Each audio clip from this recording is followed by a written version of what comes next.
College life শেষ করে ভার্সিটিতে যাব লেখাপড়া করার জন্য, মানে এক নতুন আনন্দ বিরাজ করছে। অনেক দিনের স্বপ্ন ছিল ভার্সিটিতে পড়ব, সবাই বড় ভাই বলে ডাকবে। আমি সদ্য ইন্টার পরীক্ষা শেষ করে ঢাকার ভালো একটি ভার্সিটিতে পড়ার চান্স পাই। আগামীকাল উদ্বোধনী ক্লাস শুরু হবে। মনে এক রাশ আনন্দ নিয়ে ঘুমিয়ে পড়লাম। রীতিমতো ফজরের নামাজ পড়ে এসে ফেসবুকে একটু ঘোরাঘুরি করার সময় কাটালাম। তারপর মা বলল, কি রে, আজকে তোর নতুন ক্লাস শুরু, ভার্সিটিতে যাবি না? আমি হাতটা ছাড়িয়ে নিলাম। শুনুন, শিমু আমার ভালো বন্ধু, ওকে আমি বন্ধুর চোখে দেখি, ভালোবাসি না। আপনারা দয়া করে আমাকে ডিস্টার্ব করবেন না। আমি চলে যেতে শিমুর ভাইরা আমার হাত আবার ধরে ফেলল। আমি হাত ছাড়িয়ে আগে শিমুর ভাইয়ের গালে চড় বসিয়ে দিলাম। আপনাকে কতবার বলবো আমি শিমুকে ভালোবাসি না, আমি সোহানা ম্যামকে ভালোবাসি। তোর এত বড় সাহস, তুই আমার আগে হাত তুলেছিস? এই বলে পিছন থেকে একজন আমার মাথায় আঘাত করল। আমি সহ্য করতে না পেরে মাটিতে লুটিয়ে পড়লাম। মাথা ফেটে অঝরে রক্ত পড়ছে। কিছুক্ষণ পর আমি অজ্ঞান হয়ে যাই। জ্ঞান ফিরে দেখলাম আমি চার দেওয়ালের ভিতরে, মাথায় ব্যান্ডেজ করা, নড়তে পারছি না, শরীর প্রচন্ড ব্যথা করছে। যে দেখি সোহানা ম্যাম আমাকে জড়িয়ে ধরে কান্নাকাটি করছে। আমি ওর মাথায় আস্তে করে হাত ছোঁয়ালাম। ও চমকে উঠল। সোহানা, কাঁদছো কেন? দেখো আমার কিছু হয়নি, আমি একদম ঠিক আছে। সে নিয়ে বাসায় নিয়ে আসলো। সোহানা, আমি আর দেরি করবো না, গ্রামে যাব, বাবা মার সাথে কথা বলে আমাদের বিয়ের কাজটা সেরে ফেলবো। তুমি সত্যি বলছো? সত্যি। আমি গ্রামে চলে আসলাম। সোহানার কাছ থেকে বিদায় নিয়ে ট্রেন থেকে নেমে সোজা বাড়ির দিকে রওনা দিলাম। গ্রামের মানুষেরা মাঝে অনেক পরিবর্তন এসছে, কিন্তু আমাদের বাড়িটার কোনো পরিবর্তন নেই, আগের মতোই আছে। বাড়িতে আসতেই আমার ছোট বোন তাহা বলল, মা মা দেখো ভাইয়া এসেছে। মা বাবা তাহমিনার চিৎকার শুনে বাইরে চলে আসলো। মা আমাকে জড়িয়ে ধরে কান্নাকাটি শুরু করলো। মা প্লিজ কেঁদো না, আমি আসছি তো। দীর্ঘ অনেকদিন পর মা বাবার সাথে কোনো যোগাযোগ ছিল না। চল বাবা, আগে ঘরে চল। খাবার খেতে খেতে মা বাবাকে সব কিছু খুলে বললাম ঢাকায় ঘটে যাওয়া। মা বাবাকে সোহানার ছবি দেখালাম। সোহানাকে বাবা মার খুব পছন্দ হয়েছে। মা জানো, সোহানার কেউ নেই পৃথিবীতে, তোমরা যদি বলো হয়ে আসছে। তারপর সোহানা আমার দিকে এগিয়ে আসছে। আমি পিছনে যেতে লাগলাম। যেতেই খাটের উপর পড়ে গেলাম। সোহানা আমার গায়ের উপর ঝাঁপিয়ে পড়লো, আমার ঠোঁটের সাথে ও ঠোঁট লাগিয়ে দিল। কিছুক্ষণের জন্য হারিয়ে গেলাম দুজনেই। আমি সরানোর চেষ্টা করলাম, কিন্তু ও সরল না। বুঝলাম না আজকে সোহানার এত শক্তি কোথা থেকে আসলো। মনে হয় মরা গরু খেয়ে আসছে। দীর্ঘ 5 মিনিট পর আমাকে ছেড়ে দিল। আমি হাঁফাতে লাগলাম, দম যায় অবস্থা। শোনো, বাকি এতটুকু বাসরাতের জন্য তুলে রাখলাম। আমি অবাক হয়ে ওর দিকে তাকিয়ে রইলাম। মেয়েটা আজ কেমন হিংস্র হয়ে গেছে, মনে হয় খেয়ে ফেলবে আমাকে। সোহানা প্লিজ এখন যাও, আমার খুব ক্লান্ত লাগছে। ওকে, যাচ্ছি। তারপর সোহানা আমার রুম থেকে চলে গেল। আমার কেমন জানি খুশি খুশি লাগতেছে। সোহানা ম্যামকে নিজের বউ হিসেবে পাবো, ভাবতেই গা শিশিরে উঠছে। আজ শুক্রবার, আমার আর সোহানা ম্যামের বিয়ে। আমরা আজ জীবনে নতুন অধ্যায় শুরু করতে সিনথিয়া আপুকে। উনি নাকি বিরিয়ানি রান্না না করলে আমার বিয়েতে আসবে না। ভাবতেছি ওনার জন্য স্পেশাল ভাবে টিকটিকির ভুনা, ব্যাঙের ফ্রাই, ব্রেড, বসা মাছের ঝোল রান্না করেছি। বলতে না বলতেই আমার বিয়েটা সম্পূর্ণ হলো ভালোভাবে। আমাদের বাসর ঘর সাজানোর দায়িত্ব পালন সিনথিয়া আপু ও শিমুর উপর। ঠেলা সামলাও, ওরা দুজন খুব সুন্দর করে বাসর ঘরটাকে সাজিয়েছে। আমি ছাদের উপর বসে আছি, রুমে যেতে ভয় লাগছে। আসলে প্রথম বিয়ে করেছি তো, তাই একটু আনইজি লাগতেছে। সমস্যা নাই, ভবিষ্যতে আরো বিয়ে করলে সখন ঠিক হয়ে যাবে। পিছনে ঘুরে দেখি সিনথিয়া আপু ও শিমু আমার দিকে রাগি লুক নিয়ে এগিয়ে আসছে। কাছে এসে দুজনে আমার কান টেনে ধরলো আর বলল, নতুন বউকে ঘরে বসিয়ে রেখে এখানে এসে হাওয়া খাচ্ছে। আসলে প্রথম বিয়ে করতে একটু ভয় লাগে, তোমরা একটু আসো না আমার সাথে। কি বললি শয়তান? আমরা তোর বাসার ঘরে যাবো? তোর আর ম্যাডামের সিনেমা দেখা। লক করে দিল। আমি রুমে ঢুকে দেখি মোর বউ রুমে নাই। ও মোর আল্লাহ, মোর বউ গেছে কই? মা গো, মোর বউ গেছে কমবে। সারা ঘর খুঁজলাম, কাটে নিচে খুঁজলাম, কিন্তু কোথাও পেলাম না। এত আশা ছিল বাসরাতে বিড়াল মারবো, সে আশাটা মনে হয় পূরণ হবে না মনে হচ্ছে। ওমা, কিছুক্ষণ পর দেখি সোহানা ওয়াশরুম থেকে বের হচ্ছে। গায়ে নাইট ড্রেস, বিয়ের শাড়ি নাই। সোহানা, তোমার গায়ে বিয়ের শাড়ি কমবে, আর তুমি আমার পাশে সালাম করলা না, ব্যাপারটা কি? ওই পিচ্ছি, তোর কিসের সালাম করবো রে? চল, তোরে আজকে খেলা দেখামু। কি খেলা দেখাইবা? তারপর সোহানা আমার বুকের উপর উঠে বসলো এবং আমার ঠোঁট কামড়ে ধরলো। এই কি করো, সবাই দেখতেছে তো? কই কে দেখে? আরে যারা আমার ভিডিও দেখে তারা দেখতেছে। বন্ধুরা তোমরা এখন যাও, আমরা এখন সিনেমা দেখবো। সারা শুটিং করে আমি খুব ক্লান্ত। সকালে চোখ মিলে দেখি সোহানা স্নান করে এসে চুল মুছতে, সখন ঠিক হয়ে যাবে। পিছনে ঘুরে দেখি সিনথিয়া আপু ও শিমু আমার দিকে রাগি লুক নিয়ে এগিয়ে আসছে। কাছে এসে দুজনে আমার কান টেনে ধরলো আর বলল, নতুন বউকে ঘরে বসিয়ে রেখে এখানে এসে হাওয়া খাচ্ছে। আসলে প্রথম বিয়ে করতে একটু ভয় লাগে, তোমরা একটু আসো না আমার সাথে। কি বললি শয়তান? আমরা তোর বাসার ঘরে যাবো? তোর আর ম্যাডামের সিনেমা দেখার জন্য। তারপর আমার কান ধরে টেনে নিচে নিয়ে আসলো, ধাক্কা দিয়ে রুমে ঢুকিয়ে দিয়ে বাইরে থেকে দরজা লক করে দিল। আমি রুমে ঢুকে দেখি মোর বউ রুমে নাই। ও মোর আল্লাহ, মোর বউ গেছে কই? মা গো, মোর বউ গেছে কমবে। সারা ঘর খুঁজলাম, কাঠের নিচে খুঁজলাম, এ তো কোথাও পেলাম না। এত আশা ছিল বাসরাতে বিড়াল মারবো, সে আশাটা মনে হয় পূরণ হবে না মনে হচ্ছে। ওমা, কিছুক্ষণ পর দেখি সোহানা ওয়াশরুম থেকে বের হচ্ছে, গায়ে নাইট ড্রেস, বিয়ের শাড়ি নাই। সোহানা, তোমার গায়ে বিয়ের সারাদিন এত রোমান্টিক হও কেন বলো তো? যাও, এখন আমি রান্না করব, তা না হলে না খেয়েই থাকতে হবে। না, আমি একটা খাবো। উম্মা খেলে চলবে না, খাবারও খেতে হবে। খাবার না খেলে এই রোমান্টিকতা থাকবে না। কি হচ্ছে এখানে? আমাকে খেতে পাঠিয়ে তুমি আব্বুকে আদর করতো, তাই না মা? আম্মু, তুমি শুধু আব্বুকে আদর করো, আমাকে একটু আদর করো না। এভাবেই চলতে থাকলো আমাদের খুনসুটি মিশ্রিত সংসার। দোয়া করেন আমার যেন সুখী হই। অনেক অনেক ধন্যবাদ আপনাদের আমাদের ভিডিওটি দেখার জন্য। আবারও ধন্যবাদ আমাদেরকে সাপোর্ট করার জন্য। এরকম আরো ভালো ভালো রোমান্টিক ভিডিও পেতে অবশ্যই আমাদের ভোরের রোদর চ্যানেলটি সাবস্ক্রাইব করে পাশে থাকবেন। ধন্যবাদ সবাইকে। আল্লাহ হাফেজ।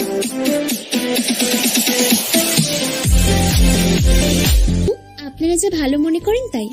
ঠিক আছে মা, তুমি তোমার রিলেটিভ সবাইকে আসতে বলো, আমি এই সপ্তাহে তোমাদের বিয়ে দিতে চাই। ওকে বাবা। আমি রুমে গিয়ে খুশিতে ব্রেক ডান্স দিতেছি। শেষ পর্যন্ত ম্যামকে নিজের করে পাবো। এরই মধ্যে সোহানা আমার রুমে এসে হাজির। আমার এই অবস্থা দেখে হাসতে শুরু করলো। আমি লজ্জায় শেষ। তোর কিসের লজ্জা হবু বউয়ের সামনে? কি ব্যাপার, সাহেব এত খুশি কেন আজকে? তুমি এসব বুঝবে না, ছোট মানুষ। কি, আমি ছোট মানুষ? দাঁড়াও, এখন দেখাবো ছোট মানুষ কি করতে পারে। কি করবা? সোহানা আমার দিকে এগিয়ে আসছে, আমি পিছনে যাচ্ছি। পিছনে যেতেই খাটের উপর পড়ে গেলাম। সোহানা আমার গায়ের উপর ঝাঁপিয়ে পড়লো হায়নার মতো। নিজের ঠোঁট দিয়ে আমার ঠোঁট চেপে ধরলো। আমার দম বন্ধ হয়ে আসছে। তারপর সোহানা আমার দিকে এগিয়ে আসছে, আমি পিছনে যেতে লাগলাম। যেতেই খাটের উপর পড়ে গেলাম। সোহানা আমার গায়ের উপর পূর্বের ক্রাশ সিনথিয়া আপুকে। উনি নাকি বিরিয়ানি রান্না না করলে আমার বিয়েতে আসবে না। ভাবতেছি ওনার জন্য স্পেশাল ভাবে টিকটিকির ভুনা, ব্যাঙের ফ্রাই, ব্রেড, বসা মাছের ঝোল রান্না করেছি। বলতে না বলতেই আমার বিয়েটা সম্পূর্ণ হলো ভালোভাবে। আমাদের বাসর ঘর সাজানোর দায়িত্ব পালল সিনথিয়া আপু ও শিমুর উপর। ঠেলা সামলাও, ওরা দুজন খুব সুন্দর করে বাসর ঘরটাকে সাজিয়েছে। আমি ছাদের উপর বসে আছি, রুমে যেতে ভয় লাগছে। আসলে প্রথম বিয়ে করেছি তো, তাই একটু আনইজি লাগতেছে। সমস্যা নাই, ভবিষ্যতে আরো বিয়ে করলে সখন ঠিক হয়ে যাবে। পিছনে ঘুরে দেখি সিনথিয়া আপু ও শিমু আমার দিকে রাগী লুক নিয়ে এগিয়ে আসছে। কাছে এসে দুজনে আমার কান টেনে ধরলো আর বলল, নতুন বউকে ঘরে বসিয়ে রেখে এখানে এসে হাওয়া খাচ্ছে। আসলে প্রথম বিয়ে করতে একটু ভয় লাগে, তোমরা একটু আসো না আমার সাথে। কি বললি শয়তান? আমরা তোর বাসার ঘরে যাবো? তোর আর ম্যাডামে দিয়ে বাইরে থেকে দরজা লক করে দিল। আমি রুমে ঢুকে দেখি মোর বউ রুমে নাই। ও মোর আল্লাহ, মোর বউ গেছে কই? মা গো, মোর বউ গেছে কমবে। সারা ঘর খুঁজলাম, কাঠের নিচে খুঁজলাম, এ তো কোথাও পেলাম না। এত আশা ছিল বাসরাতে বিড়াল মারবো, সে আশাটা মনে হয় পূরণ হবে না মনে হচ্ছে। ওমা, কিছুক্ষণ পর দেখি সোহানা ওয়াশরুম থেকে বের হচ্ছে, গায়ে নাইট ড্রেস, বিয়ের শাড়ি নাই। সোহানা, তোমার গায়ে বিয়ের শাড়ি কমবে, আর তুমি আমার পাশে সালাম করলা না, ব্যাপারটা কি? ওই পিচ্ছি, তোর কিসের সালাম করবো রে? চল, তোরে আজকে খেলা দেখাবো। কি খেলা দেখাইবা? তারপর সোহান আমার বুকের উপর উঠে বসলো এবং আমার ঠোঁট কামড়ে ধরলো। এই কি করো, সবাই দেখতেছে তো? কই কে দেখে? আরে যারা আমার ভিডিও দেখে তারা দেখতেছে। বন্ধুরা, তোমরা এখন যাও, আমরা এখন সিনেমা দেখবো। সারা শুটিং করে আমি খুব ক্লান্ত। সকালে চোখ মিলে দেখি সোহানা স্নানখানা থেকে উঠে ওকে পিছন থেকে জড়িয়ে ধরলাম। ও চমকে উঠলো, ফিরে দেখলো আমি। তুমি উঠছো তাহলে? তাড়াতাড়ি গিয়ে ফ্রেশ হও, সবাই ডাকছে। এই শোনো, আমাকে একটু আদর করো প্লিজ। যে দুষ্টু ছেলে, রাতের কথা মনে নেই? শোনো না, আমার না টুইন বেবি পছন্দ, আমাকে এনে দিবা? দুইটা কেন, তুমি চাইলে একটা ক্রিকেট টিমের ব্যবস্থা করবো। যে দুষ্টু ফাজিল ছেলে, আমার বুঝি লজ্জা করে না? তারপর আমার মা বাবার কাছ থেকে বিদায় নিয়ে ঢাকায় চলে আসলাম, আমাদের পুরনো ঠিকানায়। আমাদের সংসারটা খুব সুখেই চলছে। আমার একটা কিউট বেবি হয়েছে, নাম মুবাশশারা। আসলে আমি একটা বেবি, আমার আবার বেবি হয়েছে, ভাবা যায় এগুলা। পরদিন সোহানা রান্নাঘরে রান্না করতেছে। কি ঘ্রাণ, দেখতে হবে না কার বউয়ের হাতের রান্না। আমি রান্নাঘরে গিয়ে সোহানার কোমর জড়িয়ে ধরলাম, ও কিছুটা কেঁপে উঠলো। আমি ওর গাড়ে টান ছোয়ালাম। আচ্ছা, তুমি সারাদিন এত রোমান্টিক হও কেন বলো তো? খাবো। উম্মা খেলে চলবে না, খাবারও খেতে হবে। খাবার না খেলে এই রোমান্টিকতা থাকবে না। কি হচ্ছে এখানে? আমাকে খেতে পাঠিয়ে তুমি আব্বুকে আদর করতো, তাই না মা? আম্মু, তুমি শুধু আব্বুকে আদর করো, আমাকে একটু আদর করো না। এভাবেই চলতে থাকলো আমাদের খুনসুটি মিশ্রিত সংসার। দোয়া করেন আমার যেন সুখী হই। অনেক অনেক ধন্যবাদ আপনাদের আমাদের ভিডিওটি দেখার জন্য। আবারও ধন্যবাদ আমাদেরকে সাপোর্ট করার জন্য। এরকম আরো ভালো ভালো রোমান্টিক ভিডিও পেতে অবশ্যই আমাদের ভোরের রোদর চ্যানেলটি সাবস্ক্রাইব করে পাশে থাকবেন। ধন্যবাদ সবাইকে। আল্লাহ হাফেজ।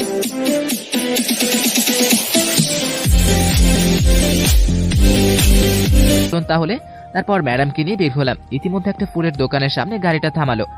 সাইফুল, যাও তো আমার জন্য ফুল নিয়ে আসো দোকান থেকে। Okay ma'am. ফুল আনতে গাড়ি থেকে নামলাম। চাচা, এই ফুলের তরটা কত? 100 টাকা স্যার। ওকে দিন। তারপর ফুল নিয়ে গাড়িতে উঠে পড়লাম। ড্রাইভার গাড়ি চালানো শুরু করলেন। আমরা একটা সি বিচের কাছে নামলাম। ম্যাডামকে নিয়ে নদীর পাড়ে হাঁটতে লাগলাম। হঠাৎ যা দেখলাম তার জন্য আমি নিজের চোখকে বিশ্বাস করতে পারছি না। দেখি ম্যাডাম হাঁটু গেড়ে ফুল নিয়ে আমার সামনে। সাইফুল, তোমাকে যেদিন প্রথমবার ভার্সিটিতে দেখেছিলাম সেদিনই আমার ভালো লেগেছিল। তারপর তোমার সাথে খুনসুটিতে বুঝতে পারলাম তুমি অনেক ভালো ছিলে।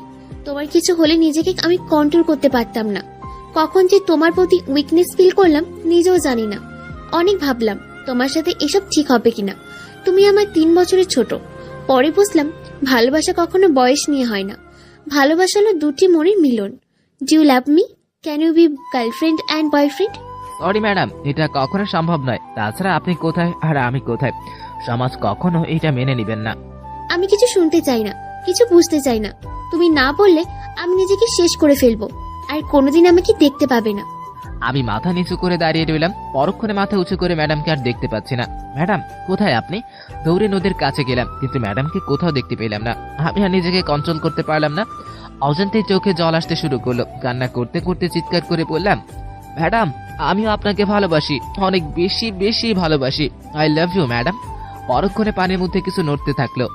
দেখলাম কিছু না বুঝে পানির মধ্যে ঝাঁপ দিলাম। অনেক খোঁজাখুঁজির পর দেখলাম পানি খেয়ে একাকার।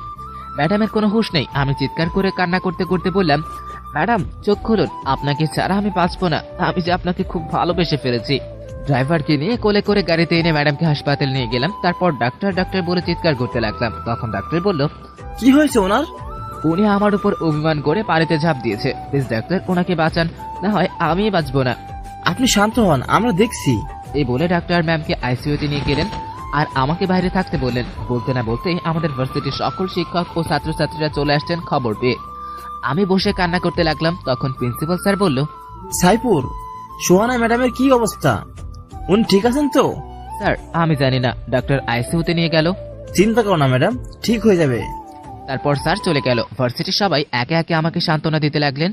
পরে সবাই যে যার মতো চলে গেল। প্রায় 5 ঘন্টা পর আইসিইউ থেকে একজন ডাক্তার বের হলেন। আমি দৌড়ে তার কাছে গেলাম। ডক্টর ওনার কি অবস্থা? উনি ঠিক আছে তো? উনি এখন চিন্তামুক্ত। আমরা ঘুমের ইনজেকশন দিয়ে ওনাকে ঘুম পড়িয়ে দিয়েছি। আমি একটা হাসি দিলাম। ডক্টর আমি কি ওনার সাথে দেখা করতে পারি? আপনি ওনার কে হন? জি মানে আমি ওনার হাজবেন্ড। ও আচ্ছা, যান, কিন্তু ঘুম ভাঙাবেন না। ওকে ডক্টর, থ্যাংক ইউ। তারপর দৌড়ে ম্যামের কক্ষে প্রবেশ করলাম। তারপর দেখলাম ম্যাম নিষ্পাপ শিশুর মতো ঘুমিয়ে আছেন। আমি ম্যামের মাথার কাছে এসে বসলাম। ম্যামের কপালে আমার ঠোঁটের কোমল পরশে এঁকে দিলাম। ঠোঁটে কিস করতেই ম্যামের ঘুম ভেঙে গেল। ম্যাম আমাকে ঝাটকা দিয়ে সরিয়ে দিলেন। আমি এখানে কেন? আমি এখনো মরিনি কেন? আর তুই আমার কাছে কেন? তুই তো আমাকে ভালোবাসিস না। আমার ভালোবাসা তো তোর কাছে করুণা মনে হয়। সরে যা এখান থেকে, আমি তোর মুখ দেখতে চাই না। ম্যামকে আর কথা বলতে না দিয়ে ম্যামের ঠোঁট জোড়া চেপে ধরলাম। আমার ঠোঁট দিয়ে ম্যাডাম ধাক্কা দিয়ে ছাড়ানোর ব্যর্থ চেষ্টা করলেন, কিন্তু পারলেন না। তারপর তিনি শান্ত হয়ে যান, আমার সাথে রেসপন্স দিচ্ছেন। এইভাবে কতক্ষণ ছিলাম জানি না। হঠাৎ কারো কাশির শব্দে আমার হুঁশ ফিরল। তাকিয়ে দেখলাম আমাদের ভার্সিটির সিনিয়র সিনথিয়া আপু ও আমার ক্লাসমেটরা দরজার দাঁড়িয়ে মুচকে আসছে। আমি আর ম্যাডাম দুজনেই খুব লজ্জা পেলাম আর নিজেদের সামনে নিলাম। তখন সিনথিয়া আপু বলল, হয়েছে হয়েছে, আর লজ্জা পেতে হবে না।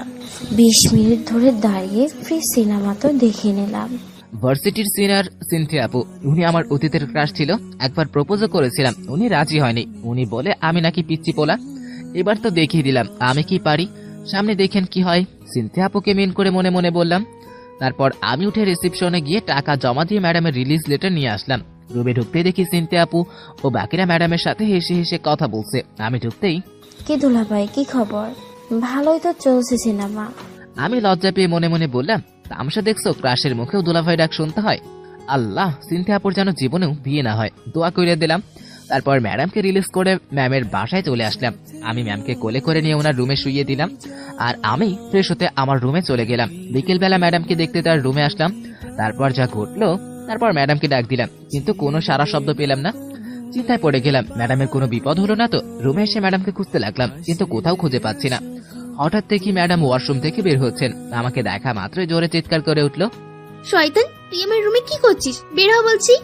বারে, আমি আমার বউয়ের রুমে আসবো না তো কে আসবে? আমি তোর কেমন বউ? তোর সাথে কোন জন্মে আমার বিয়ে হয়েছে? বিয়ে হয়নি তো কি হয়েছে, হয়ে যাবে।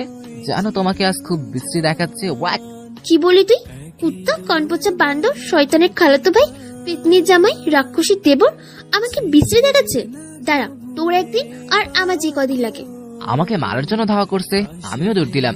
আমাকে আর পায় কে? ম্যাডামও আমার পিছন পিছন আসছেন, কিন্তু ধরতে পারছে না। অনেকক্ষণ দৌড়াদৌড়ি করে স্লিপ কেটে সোজা আমার গায়ের উপর পড়লেন। আমি মেঝের সাথে আঘাত পেলাম, মাথা ফেটে রক্ত পড়ছে। আমি ব্যথায় চিৎকার করতে লাগলাম। ও মাই গড, কি হয়েছে তোমার?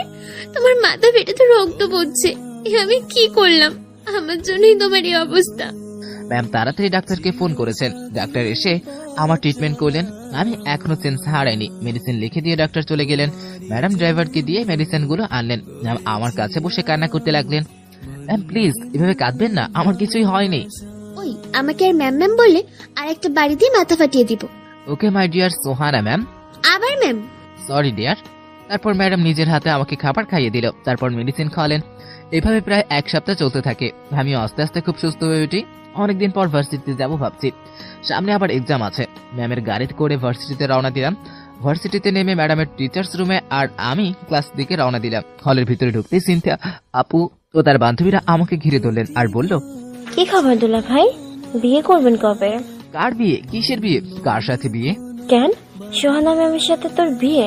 আরে ধ্যাত, বিয়ে করলে তোমাকে বলবো। সিনথিয়া আপুকে উদ্দেশ্য করে বললাম। কি বললি? দাঁড়া, এক্ষুনি ম্যামকে গিয়ে বলতেছে। এই না, ম্যামকে কিছু বইল না, উনি আমাকে মেরেই ফেলবে। আমি ম্যামকে বিয়ে করব। এই তো গুড বয়। আমি ছাড়া তোমাকে কেউ বিয়ে করবো না, আর ওই তোমার নোয়াখাইলা বয়ফ্রেন্ডও না। গুড বয় না চাই। সিনথিয়া আপু ও তার বান্ধবীরা হেসে আমার কাছ থেকে চলে গেল। আমিও ক্লাসে ঢুকে পড়লাম। ক্লাসে সবাই আমার দিকে তাকিয়ে মুচকে হাসছে, মনে হয় আমি কোনো জোকার। যাক, সহ্য করে নিলাম, কারণ ওদের হাসির রহস্যটা আমার জানা। সেদিনের মতো ক্লাস শেষ করে বাসায় চলে আসলাম। রাতের বেলা খাবার খেয়ে দেখলাম ভালো লাগে, আর ঘুমও আসতেছে না। ভাবলাম একটু ছাদে গিয়ে সময় কাটানো যাক। তখন জ্যোৎস্না রাত ছিল, আকাশের চাঁদখানে স্পষ্ট দেখা যাচ্ছে। দোলনার উপর বসে চাঁদ দেখতে লাগলাম। সত্যি জ্যোৎস্না রাতের চাঁদ খুবই সুন্দর। চাঁদে একাকি বসে চাঁদ দেখা কয়জনের ভাগ্যেই বা আছে। হঠাৎ কাঁধে কারো স্পর্শ অনুভব করলাম, ভয়ও পেলাম। এত রাতে চাঁদে কি আসলো? পিছনে ঘুরে দেখি ম্যাডাম দাঁড়িয়ে আছেন। চাঁদ মিটমিট করে আলোতে ম্যাডামকে অপরূপ সুন্দরী লাগছিল। কি সুন্দর চাহনি, টানা টানা চোখ। যে কেউ প্রথম দেখায় শখ খাবে, কিন্তু আমি খাইনি, কারণ উনি প্রথম আমার উপর ক্রাশ খেয়েছিল। Ma'am sorry. সোহানা, তুমি এত রাতে চাঁদে কেন? রুমে একা একা শুয়ে থাকতে ভালো লাগছে না, ভাবলাম তোমার সাথে গিয়ে গল্প করি, কিন্তু তোমার রুমে গিয়ে তোমাকে পেলাম না। আমি অনেক ভয় পেয়ে গিয়েছিলাম। অনেক খোঁজাখুঁজির পরে ছাদে এসে পেলাম। এবার বলো, তুমি ছাদে কি করছো? আমারও ভালো লাগছিল না, তাই আসলাম। আচ্ছা, তুমি সিগারেট খাও? আরে না, বাপের জন্মও খাই না। গুড বয়, দেখতে হবে না বরটাকার। তারপর ম্যাডাম আমার কাছে পাশে বসে কাঁধে মাথা রাখলো। আমি তোমার বর হলাম কবে? আমাদের বিয়েই বা হলো কবে? হয়নি তো কি হয়েছে, হয়ে যাবে।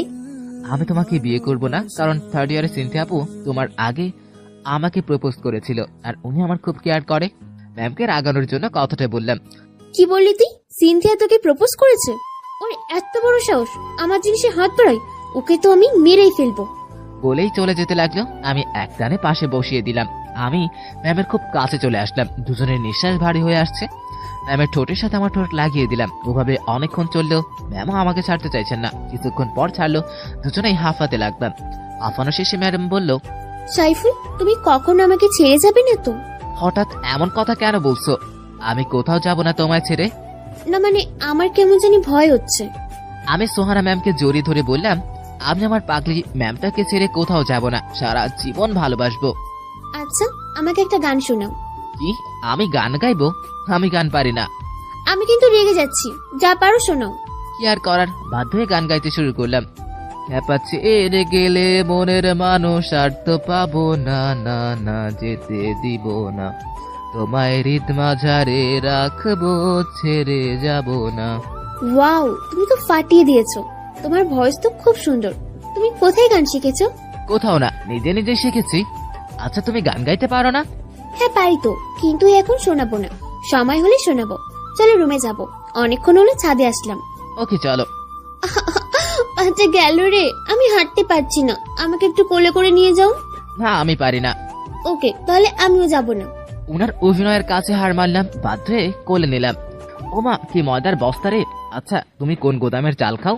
কি বললি? আমি মোটু, আমাকে নামা, আমি যাব না। ম্যামের কপালে চুমু দিয়ে বললাম, রাগ করে না সোনা, আমি তো মজা করে বলেছিলাম। তারপর ম্যামকে তার রুমে গিয়ে শুয়ে দিলাম। আমি চলে আসতেই ওই কোথায় যাচ্ছ তুমি? ম্যাম আমার হাত ধরে বললেন, আমার রুমে যাচ্ছি, ঘুমাবো না? না, আজকে তুমি আমার সাথে ঘুমাবে। কি বলো তুমি? তোমার সাথে ঘুমাবো মানে? বিয়ের আগেই সব ভালো না। আমি কিছু বুঝতে চাই না, কিছু শুনতে চাই না। তুমি আমার সাথে ঘুমাবে, এটা আমার শেষ কথা। অনেক জোরাজোরির পর রাজি হলাম। তারপর মাঝখানে একটা কোলবালিশ দিয়ে ভারত পাকিস্তানের বর্ডার বানিয়ে নিলাম। মধ্যরাতে আমার ঘুম ভেঙেছে, উঠতে চাচ্ছি কিন্তু পারছি না।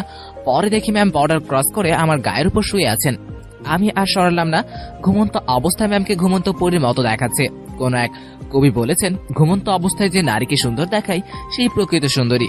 সকালে ম্যামের ডাকে ঘুম ভাঙলো। ওই ওঠো, আর কত ঘুমাবে?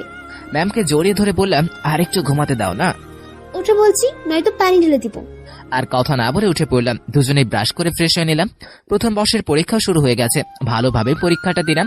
পরীক্ষার পর প্রতি বছরই ভার্সিটিতে সাংস্কৃতিক অনুষ্ঠানের আয়োজন করা হয়। এবারও করা হলো। আমি গান গাওয়ার জন্য নাম লেখালাম ম্যামের অনুরোধে। অনুষ্ঠান শুরু হয়েছে। প্রতিযোগীরা যে যার মতো পরিবেশন করলো। এবার আমার পালা। আমি গান গাইতে শুরু করলাম। গান গাওয়া শেষ করলাম, সবাই করতালিতে ব্যস্ত। আমার মেয়ে ক্লাসমেটরা সবাই আমার সাথে সেলফি তোলার জন্য আসলো। ম্যাম দূর থেকে সব দেখছে। উঠতে রেগে আগুন। এই রে, আমি গেলাম এখন কি করি? ম্যাম ভিড়ের মধ্যে এসে আমার হাত ধরে সবার সামনে থেকে টেনে নিয়ে আসলেন। তারপর আমাকে নিয়ে গাড়িতে বসালেন। রাস্তায় কেউ কার সাথে কথা বলছে না, দুজনেই নীরবতা পালন করছি। ম্যামকে দেখে বোঝা যাচ্ছে উনি প্রচন্ড রেগে আছেন। আমি নীরবতা ভেঙে জিজ্ঞেস করলাম, কি হয়েছে সোহানা, কথা বলছো না কেন? আর এরকম রেগে আছো কেন? ম্যাম আমার কথার উত্তর না দিয়ে গাড়ি চালাচ্ছেন। আমার বাসার সামনে চলে আসলাম। ম্যাম গাড়ি থেকে নেমে আমার হাত ধরে টেনে তার রুমে নিয়ে গেলেন। তারপর বেডের উপর ফেলেন। নিজের স্মার্টফোনটা বের করে আমার বুকের উপর উঠে ছবি তুলতে লাগলেন। সোহানা কি করছো এসব? পাগল হয়ে গেছো নাকি? হ্যাঁ, আমি পাগল হয়ে গেছি। আমি দেখবো আজ তুই কত সেলফি তুলতে পারিস। আমাকে ছেড়ে অন্য মেয়েদের সাথে সেলফি তোলা হচ্ছে। তুমি এই জন্য রেগে আছো? বিশ্বাস করো আমি ওদের সাথে ইচ্ছে করে সেলফি তুলে নাই, ওরাই জোর করে সেলফি তুললো। তুমি কি কচি খোকা যে ওরা বললো আর তুমি তুললা? আমি ম্যামকে জড়িয়ে ধরে বললাম, সরি আমার বেবিটা, আর কখনো এমন হবে না, আর সেলফি তুলবো না। ম্যাম আমার বুকে মুখ গুজে কান্না করে বললেন, তুমি কেন বোঝো না?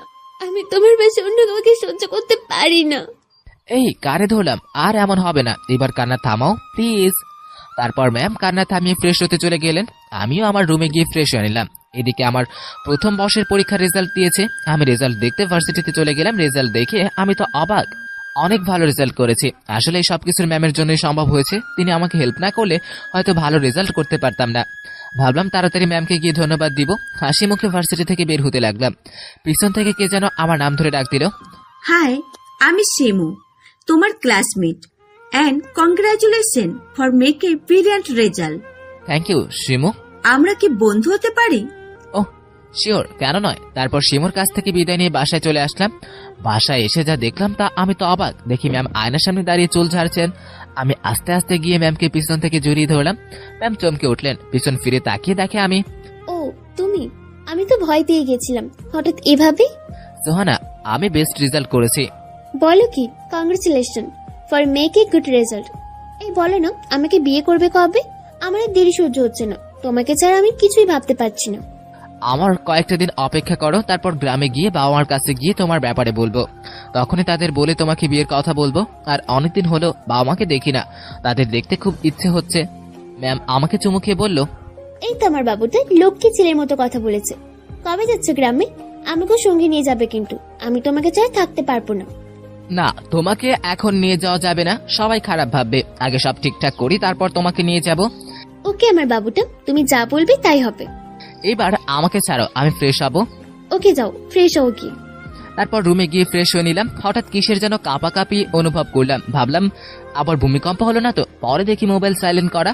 মোবাইলে কে যেন কল করেছে। আমি ফোনটা রিসিভ করলাম। ওপাশ থেকে মেয়েলি কণ্ঠে, হ্যালো। হ্যালো কে? আমি আরে আমিটাকে? আমি শিমু, তোমার ক্লাসমেট। তুমি হঠাৎ কি মনে করে? না, এমনি। কি করো? এই তো বসে আছি।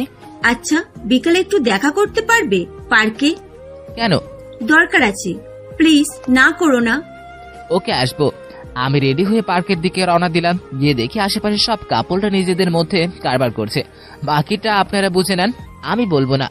একটু দূরে গিয়ে দেখি শিমু একটা বেঞ্চে বসে আছে। আমি কাছে এসে বললাম, মেয়েটাকে আজ অনেক কিউট লাগছে, গোলাপি একটা শাড়ি পরে আসছে। তারপর শিমু আমাকে যা বললো আমি নিজের কানকে বিশ্বাস করতে পারছি না। সাইফুর, তোমাকে কথাটা কিভাবে বলবো বুঝতে পারছি না, কিন্তু আমাকে আজ বলতেই হবে। আমি আর অপেক্ষা করতে পারছি না। শিমু, তুমি কি বলবে পরিষ্কার করে বলো, আর এত ভয় পাচ্ছ কেন? আমি তো তোমার ভালো বন্ধু, তাই না? তো এত আমতামটা করছো কেন?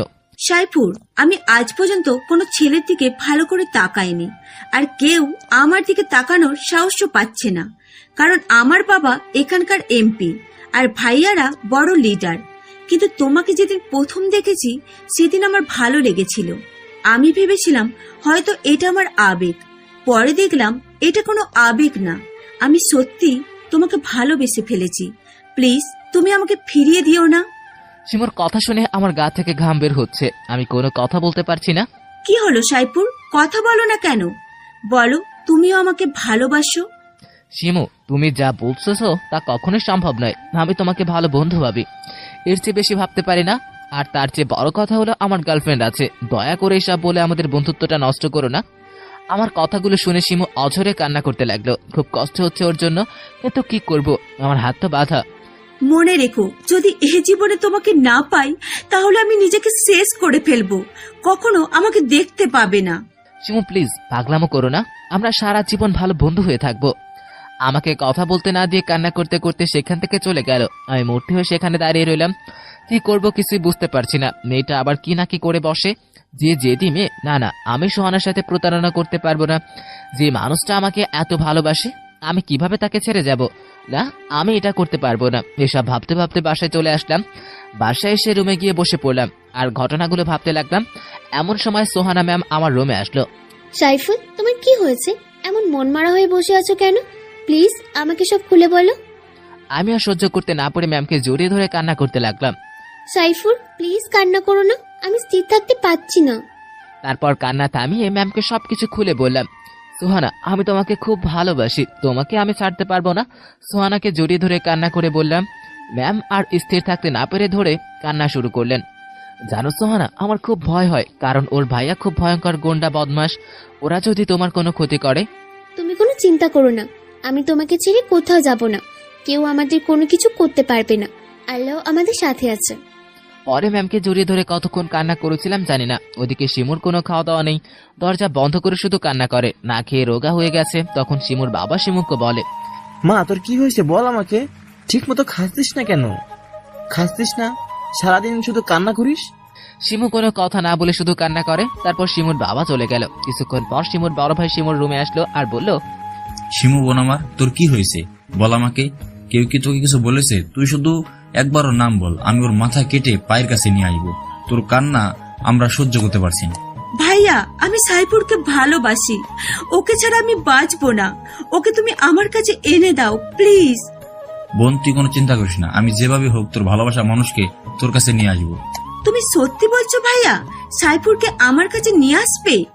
হ্যাঁ রে বোন, সত্যি। এবার চল খাবি। তারপর শিমুর ভাই শিমুকে নিজ হাতে খাবার খাইয়ে দিলেন। তারপর শিমুর ভাই ও কিছু ছেলে আসলো ম্যামের বাসায়। ক্রিং ক্রিং করে দরজায় কলিং বেল বাজতো। ম্যাম এসে দরজা খুলে দিল। আপনারা কারা? এখানে কি চান? কাকে খুঁজছেন? আমি শিমুর ভাই, সাইফুরকে নিতে এসেছি। আমার বোন ওকে ভালোবাসে, ওর জন্য খাওয়া দাওয়া বন্ধ করে দিয়েছে। ও কোথায়? ওকে ডেকে দিন। ও বাসায় নেই। আর শুনুন, সাইফুল শিমুলকে ভালোবাসে না, ও শুধু আমার ভালোবাসা। আপনারা এখন আসতে পারেন। দেখুন, ভালোই ভালো বলছি, ওকে ডেকে দিন। আমরা ওকে শিমুর কাছে নিয়ে যাব। বললাম তো বাসায় নেই। আমরা যাচ্ছি, কিন্তু যাচ্ছি না, আমরা আবার আসবো। আর আমার বোনের সুখের জন্য আমি কারো প্রাণ নিতেও দ্বিধা করব না। আপনি আমাকে হুমকি দিচ্ছেন? যদি মনে করেন তাই। এইসব হুমকি ধামকি দিয়ে শিমুর ভাই ও তার লোকেরা চলে গেল। কিছুক্ষণ বাসায় আসলাম। সোহানা, তুমি কোথায়? সোহানার কোনো আলাপ পাচ্ছি না। ওনার রুমে গেলাম, দেখি ম্যাম কান্না করতে করতে বালিশ ভিজিয়ে ফেলেছে। আমি কাছে আসতেই আমাকে দৌড়ে এসে জড়িয়ে ধরে কান্না শুরু করলো। তারপর আমি বললাম, কি হলো সোহানা, এইভাবে কাঁদছো কেন? কি হয়েছে আমাকে বলো। জানো, শিমুর গুন্ডা ভাই এসেছিল তোমাকে নিয়ে যেতে, আর বলেছে আমাকে তোমার জীবন থেকে সরিয়ে দেবে। তুমি বলো, কোথাও যাবে না আমাকে ছেড়ে? আমার পাগলি ম্যাম, আমি কোথাও যাব না তোমাকে ছেড়ে। আর শিমুর ভাইকে আমি দেখে নিব। তুমি থাকো, আমি আসছি। না না, তুমি কোথাও যাবা না, ওরা তোমাকে মেরে ফেলবে, ওরা খুব খারাপ।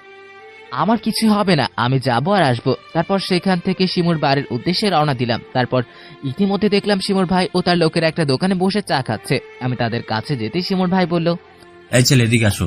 আমি তাদের কাছে আসলাম। আমরা তোমাকে খুঁজছিলাম, চলো, শিমু তোমাকে যেতে বলেছে। তারপর শিমুর ভাই আমার হাত ধরে টানতে লাগলো। আমি ঝটকা দিয়ে হাতটা ছাড়িয়ে নিলাম। শুনুন, শিমু আমার ভালো বন্ধু, ওকে আমি বন্ধুর চোখে দেখি, ভালোবাসি না। আপনারা দয়া করে আমাকে ডিস্টার্ব করবেন না।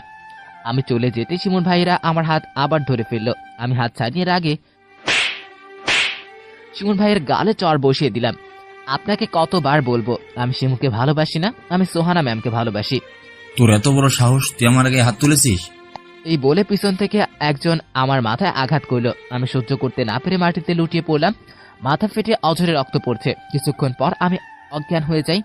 জ্ঞান ফিরে দেখলাম আমি চার দেওয়ালের ভিতরে, মাথায় ব্যান্ডেজ করা, নড়তে পারছি না, শরীর প্রচন্ড ব্যথা করছে। চেয়ে দেখি সোহানা ম্যাম আমাকে জড়িয়ে ধরে কান্নাকাটি করছে। আমি ওর মাথায় আস্তে করে হাত ছোঁয়ালাম। ও চমকে উঠল। সোহানা, কাঁদছো কেন? দেখো আমার কিছু হয়নি, আমি একদম ঠিক আছি। তোমাকে কতবার বলেছি ওদের কাছে যেতে না, তুমি আমার কথা শুনলে না, তাই আজ এদিন দেখতে হলো। আর যদি তোমার কিছু হয়ে যেত, আমি কি নিয়ে বাঁচতাম বলতে পারো? কেন? ভালো একটা ছেলে দেখে বিয়ে করে ফেলতে। কি বললি কুত্তা, আজ তোকে আমি মেরেই ফেলবো। এই বলে আমাকে মারতে শুরু করলো। সরি, আমি তোমাকে রাগানোর জন্য বলেছি। আমাকে রাগিয়ে তোর খুব ভালো লাগে তাই না? ওদিকে শিমুর ভাই তার বাসায় গেল। শিমু ভাইকে দেখে দৌড়ে আসলো। ভাইয়া, সাইফুর কোথায়? ওকে এনেছো? ও নিশ্চয়ই গাড়িতে, যাই ওকে নিয়ে আসি। ও আসেনি। কি বলছো ভাইয়া? ও আসেনি মানে? কোথায় ও? ওকে নিয়ে আনতে গিয়েছিলাম, ও আসেনি। ও তোকে ভালোবাসে না, ও সোহানা নামের একটা মেয়েকে ভালোবাসে। আমি হাত ধরে আনতে গেলাম, তখন আমাকে চর মেরেছে, তাই আমি ওরে গিয়ে ওকে মেরে রাস্তায় ফেলে এসেছি। তুই ওকে ভুলে যা। তোমার সাহস কি করে হলো আমার ভালোবাসার মানুষের গায়ে হাত তোলার? আমি ওকে আমার কাছে নিয়ে আনতে বলেছি, মেরে ফেলতে নয়। তার ভাই অবাক হয়ে শিমুর দিকে তাকিয়ে আছে। শিমু সেখান থেকে দৌড়ে হাসপাতালে চলে গেল। তখনও সোহানা আমার বুকে মাথা দিয়ে শুয়ে আছে। শিমু দরজায় দাঁড়িয়ে সব দেখছে। আস্তে কাশি দিল। সোহানা আর আমি চমকে উঠলাম। আসতে পারি? আরে শিমু, আসো ভিতরে। Saifur, I am sorry. আমার ভাইয়ের পক্ষ থেকে আমি ক্ষমা চাইছি। আমি বুঝে গেছি জোর করে সব পাওয়া গেলেও ভালোবাসা পাওয়া যায় না। তুমি সোহানা ম্যামকে নিয়ে সুখে থাকো, আমি তোমার বন্ধু হয়েই থাকবো আজীবন। শিমু, আমি কিছু মনে করিনি। তুমি যা করেছো আমাকে প্রচুর ভালোবাসো বলেই করেছো। তোমার প্রতি আমার কোনো রাগ নেই। তোমরা থাকো, আমি তাহলে এখন আসি। তারপর শিমু কান্না করতে করতে সেখান থেকে চলে গেল। আমার সুস্থ হতে প্রায় 2 সপ্তাহ সময় লেগে যায়। সোহানা হাসপাতাল থেকে রিজাইন লেটার নিয়ে বাসায় নিয়ে আসলো। সোহানা, আমি আর দেরি করবো না, গ্রামে যাব, বাবা মার সাথে কথা বলে আমাদের বিয়ের কাজটা সেরে ফেলবো। তুমি সত্যি বলছো? সত্যি। আমি গ্রামে চলে আসলাম। সোহানার কাছ থেকে বিদায় নিয়ে ট্রেন থেকে নেমে সোজা বাড়ির দিকে রওনা দিলাম। গ্রামের মানুষেরা মাঝে অনেক পরিবর্তন এসছে, কিন্তু আমাদের বাড়িটার কোনো পরিবর্তন নেই, আগের মতোই আছে। বাড়িতে আসতেই আমার ছোট বোন তাহা বলল, মা মা দেখো ভাইয়া এসেছে। মা বাবা তাহমিনার চিৎকার শুনে বাইরে চলে আসলো। মা আমাকে জড়িয়ে ধরে কান্নাকাটি শুরু করলো। মা প্লিজ কেঁদো না, আমি আসছি তো। দীর্ঘ অনেকদিন পর মা বাবার সাথে কোনো যোগাযোগ ছিল না। চল বাবা, আগে ঘরে চল। খাবার খেতে খেতে মা বাবাকে সব কিছু খুলে বললাম ঢাকায় ঘটে যাওয়া। মা বাবাকে সোহানার ছবি দেখালাম। সোহানাকে বাবা মার খুব পছন্দ হয়েছে। মা জানো, সোহানার কেউ নেই পৃথিবীতে, তোমরা যদি বলো আমি ওকে আসতে বলবো। ওকে বাবা, তুই তাড়াতাড়ি বৌমাকে আসতে বল, বৌমার চাঁদ মুখখানা দেখতে খুব ইচ্ছে করছে। তারপর আমি তাড়াতাড়ি সোহানাকে ফোন দিলাম। সোহানার সাথে সাথে ফোন রিসিভ করলো। হ্যালো সোহানা, কেমন আছো? সাইফুল, তোমাকে ছাড়া আমি ভালো নেই। শোনো, তোমাকে মা বাবার খুব পছন্দ হয়েছে, বিয়ের জন্য রাজি হয়েছে। তুমি সত্যি বলছো? আমার তো বিশ্বাসই হচ্ছে না। আমার যে কি খুশি লাগছে। পাগলি একটা। শোনো, তুমি কালকেই চলে আসবে আমাদের বাড়িতে। তারপর সোহানা আমাদের বাড়িতে চলে আসলো। আমি ওকে স্টেশন থেকে রিসিভ করে এনেছি। তখন তাহমিনা বলল, মা দেখো ভাইয়া ভাবিকে নিয়ে আসছে, তাড়াতাড়ি আসো দেখে যাও। মা বাবা সবাই আসলো। সোহানা সবার পাশে সালাম করলো। ওমা, আমার বৌমা কি মিষ্টি দেখতে, মাশাআল্লাহ, একদম পরীর মতো। কথা না বলে বৌমাকে ঘরে নিয়ে চলো। তারপর আমরা ঘরে চলে আসলাম, খাওয়া দাওয়া শেষ করলাম। তখন মা বলল, সোহানামা, আমি চাই তাড়াতাড়ি তোমাদের বিয়েটা দিয়ে দিতে, যেহেতু তোমরা দুজন দুজনকে আগে থেকে পছন্দ করো। তোমার কি মত? আম্মু, আপনারা যা ভালো মনে করেন তাই। ঠিক আছে মা, তুমি তোমার রিলেটিভ সবাইকে আসতে বলো, আমি এই সপ্তাহে তোমাদের বিয়ে দিতে চাই। ওকে বাবা। আমি রুমে গিয়ে খুশিতে ব্রেক ডান্স দিতেছি। শেষ পর্যন্ত ম্যামকে নিজের করে পাবো। এরই মধ্যে সোহানা আমার রুমে এসে হাজির। আমার এই অবস্থা দেখে হাসতে শুরু করলো। আমি লজ্জায় শেষ। তোর কিসের লজ্জা হবু বউয়ের সামনে? কি ব্যাপার, সাহেব এত খুশি কেন আজকে? তুমি এসব বুঝবে না, ছোট মানুষ। কি আমি ছোট মানুষ? দাঁড়াও, এখন দেখাবো ছোট মানুষ কি করতে পারে। কি করবা? সোহানা আমার দিকে এগিয়ে আসছে, আমি পিছনে যাচ্ছি। পিছনে যেতেই খাটের উপর পড়ে গেলাম। সোহানা আমার গায়ের উপর ঝাঁপিয়ে পড়লো আয়নার মতো। নিজের ঠোঁট দিয়ে আমার ঠোঁট চেপে ধরলো। আমার দম বন্ধ হয়ে আসছে। তারপর সোহানা আমার দিকে এগিয়ে আসছে, আমি পিছনে যেতে লাগলাম। যেতেই খাটের উপর পড়ে গেলাম। সোহানা আমার গায়ের উপর ঝাঁপিয়ে পড়লো, আমার ঠোঁটের সাথে ও ঠোঁট লাগিয়ে দিল। কিছুক্ষণের জন্য হারিয়ে গেলাম দুজনেই। আমি সরানোর চেষ্টা করলাম, কিন্তু ও সরল না। বুঝলাম না আজকে সোহানার এত শক্তি কোথা থেকে আসলো। মনে হয় মরা গরু খেয়ে আসছে। দীর্ঘ 5 মিনিট পর আমাকে ছেড়ে দিল। আমি হাঁফাতে লাগলাম, দম যায় অবস্থা। শোনো, বাকি আদরটুকু বাসরাতের জন্য তুলে রাখলাম। আমি অবাক হয়ে ওর দিকে তাকিয়ে রইলাম। মেয়েটা আজ কেমন হিংস্র হয়ে গেছে, মনে হয় খেয়ে ফেলবে আমাকে। সোহানা প্লিজ এখন যাও, আমার খুব ক্লান্ত লাগছে। ওকে, যাচ্ছি। তারপর সোহানা আমার রুম থেকে চলে গেল। আমার কেমন জানি খুশি খুশি লাগতেছে। সোহানা ম্যামকে নিজের বউ হিসেবে পাবো, ভাবতেই গা শিশিরে উঠছে। আজ শুক্রবার, আমার আর সোহানা ম্যামের বিয়ে। আমরা আজ জীবনে নতুন অধ্যায় শুরু করতে যাচ্ছি। বিয়েতে অনেককে দাওয়াত করলাম, শিমুকেও দাওয়াত দিলাম। সর্বশেষ দাওয়াত দিলাম আমার পূর্বের ক্রাশ সিনথিয়া আপুকে। উনি নাকি বিরিয়ানি রান্না না করলে আমার বিয়েতে আসবে না। ভাবতেছি ওনার জন্য স্পেশাল ভাবে টিকটিকির ভুনা, ব্যাঙের ফ্রাই, ব্রেড, বসা মাছের ঝোল রান্না করেছি। বলতে না বলতেই আমার বিয়েটা সম্পূর্ণ হলো ভালোভাবে। আমাদের বাসর ঘর সাজানোর দায়িত্ব পালন সিনথিয়া আপু ও শিমুর উপর। ঠেলা সামলাও, ওরা দুজন খুব সুন্দর করে বাসর ঘরটাকে সাজিয়েছে। আমি ছাদের উপর বসে আছি, রুমে যেতে ভয় লাগছে। আসলে প্রথম বিয়ে করেছি তো, তাই একটু আনইজি লাগতেছে। সমস্যা নাই, ভবিষ্যতে আরো বিয়ে করলে সখন ঠিক হয়ে যাবে। পিছনে ঘুরে দেখি সিনথিয়া আপু ও শিমু আমার দিকে রাগী লুক নিয়ে এগিয়ে আসছে। কাছে এসে দুজনে আমার কান টেনে ধরলো আর বলল, নতুন বউকে ঘরে বসিয়ে রেখে এখানে এসে হাওয়া খাচ্ছে। আসলে প্রথম বিয়ে করতে একটু ভয় লাগে, তোমরা একটু আসো না আমার সাথে। কি বললি শয়তান? আমরা তোর বাসার ঘরে যাবো তোর আর ম্যাডামের সিনেমা দেখার জন্য? তারপর আমার কান ধরে টেনে নিচে নিয়ে আসলো, ধাক্কা দিয়ে রুমে ঢুকিয়ে দিয়ে বাইরে থেকে দরজা লক করে দিল। আমি রুমে ঢুকে দেখি মোর বউ রুমে নাই। ও মোর আল্লাহ, মোর বউ গেছে কই? মা গো, মোর বউ গেছে কমবে। সারা ঘর খুঁজলাম, কাঠের নিচে খুঁজলাম, কিন্তু কোথাও পেলাম না। এত আশা ছিল বাসরাতে বিড়াল মারবো, সে আশাটা মনে হয় পূরণ হবে না মনে হচ্ছে। ও মা, কিছুক্ষণ পর দেখি সোহানা ওয়াশরুম থেকে বের হচ্ছে, গায়ে নাইট ড্রেস, বিয়ের শাড়ি নাই। সোহানা, তোমার গায়ে বিয়ের শাড়ি কমবে আর তুমি আমার পাশে সালাম করলা না, ব্যাপারটা কি? ওই পিচ্ছি, তোর কিসের সালাম করবো রে? চল, তোরে আজকে খেলা দেখামু। কি খেলা দেখাইবা? তারপর সোহানা আমার বুকের উপর উঠে বসলো এবং আমার ঠোঁট কামড়ে ধরলো। এই কি করো, সবাই দেখতেছে তো? কই কে দেখে? আরে যারা আমার ভিডিও দেখে তারা দেখতেছে। বন্ধুরা তোমরা এখন যাও, আমরা এখন সিনেমা দেখবো। সারা শুটিং করে আমি খুব ক্লান্ত। সকালে চোখ মিলে দেখি সোহানা স্নান করে এসে চুল মুছতেছে। ওকে দেখে কন্ট্রোল হারিয়ে ফেলেছি। মেয়েটাকে আজ অপূর্ব সুন্দর দেখাচ্ছে। আমি বিছানা থেকে উঠে ওকে পিছন থেকে জড়িয়ে ধরলাম। ও চমকে উঠলো, ফিরে দেখলো আমি। তুমি উঠছো তাহলে? তাড়াতাড়ি গিয়ে ফ্রেশ হও, সবাই ডাকছে। এই শোনো, আমাকে একটু আদর করো প্লিজ। যা দুষ্টু ছেলে, রাতের কথা মনে নেই? শোনো না, আমার না টুইন বেবি পছন্দ, আমাকে এনে দিবা? দুইটা কেন? তুমি চাইলে একটা ক্রিকেট টিমের ব্যবস্থা করবো। যে দুষ্টু ফাজিল ছেলে, আমার বুঝি লজ্জা করে না? তারপর আমার মা বাবার কাছ থেকে বিদায় নিয়ে ঢাকায় চলে আসলাম, আমাদের পুরনো ঠিকানায়। আমাদের সংসারটা খুব সুখেই চলছে। আমার একটা কিউট বেবি হয়েছে, নাম মুবাশশারা। আসলে আমি একটা বেবি, আমার আবার বেবি হয়েছে, ভাবা যায় এগুলা। পরদিন সোহানা রান্নাঘরে রান্না করতেছে। কি ঘ্রাণ, দেখতে হবে না কার বউয়ের হাতের রান্না। আমি রান্নাঘরে গিয়ে সোহানার কোমর জড়িয়ে ধরলাম। ও কিছুটা কেঁপে উঠলো। আমি ওর গাড়ে টান ছোয়ালাম। আচ্ছা, তুমি সারাদিন এত রোমান্টিক হও কেন বলো তো? যাও, এখন আমি রান্না করব, তা না হলে না খেয়েই থাকতে হবে। না, আমি একটা খাবো। উম্মা খেলে চলবে না, খাবারও খেতে হবে। খাবার না খেলে এই রোমান্টিকতা থাকবে না। কি হচ্ছে এখানে? আমাকে খেতে পাঠিয়ে তুমি আব্বুকে আদর করতো, তাই না মা? আম্মু, তুমি শুধু আব্বুকে আদর করো, আমাকে একটুও আদর করো না। এভাবেই চলতে থাকলো আমাদের খুনসুটি মিশ্রিত সংসার। দোয়া করেন আমার যেন সুখী হই। অনেক অনেক ধন্যবাদ আপনাদের আমাদের ভিডিওটি দেখার জন্য। আবারও ধন্যবাদ আমাদেরকে সাপোর্ট করার জন্য। এরকম আরো ভালো ভালো রোমান্টিক ভিডিও পেতে অবশ্যই চ্যানেলটি সাবস্ক্রাইব করে পাশে থাকবেন। ধন্যবাদ সবাইকে, আল্লাহ হাফেজ।